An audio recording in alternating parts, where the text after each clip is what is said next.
Just a very quick video looking at moving from, again, APS-C to full frame. So that's my topic at the moment, going from Fuji over to Sony.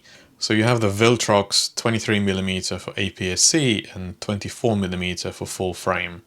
So yes, there's the whole crop factor, but it's quite interesting to see what happens when you turn on clear image zoom, and is that a viable solution to effectively get two lenses for the price of one. So that's what this video is about. We'll be doing that quick test. So it's a bit of a less polished video, but hopefully quite interesting nonetheless. Yeah, this is straight out of camera, so we can also compare the sound quality.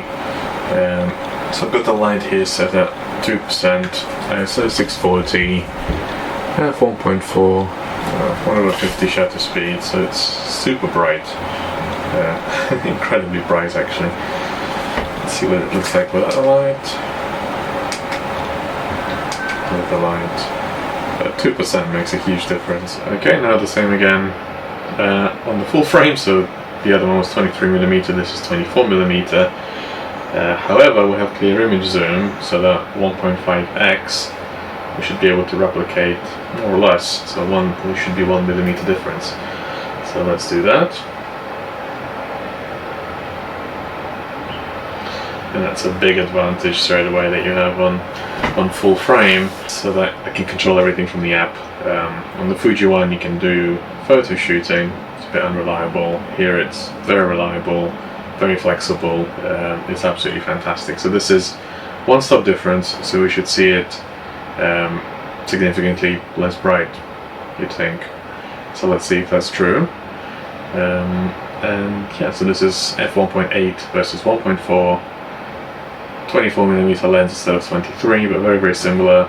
Also, we should see better bokeh on the APS-C camera, simply because we are cropping in on an f1.8 lens. Let's have a look.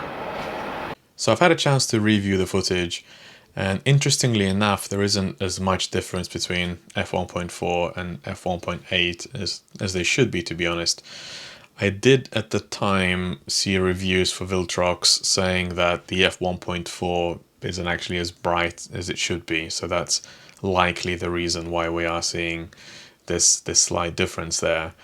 But nonetheless, I'm quite pleased with the effect of the 24mm on full frame, and just that ability to clear image zoom 1.5x without losing as much detail as cropping in post.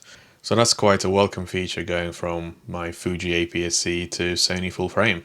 And just before I end the video, I wanted to see if clear image zoom is actually all it's cracked up to be, or is it the same as cropping in post.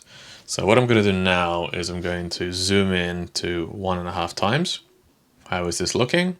So this is using clear image zoom, and I'm going to put side by side, just cropping in post. So I'm going to leave a little bit of footage, just not doing anything, so I can show the side by side.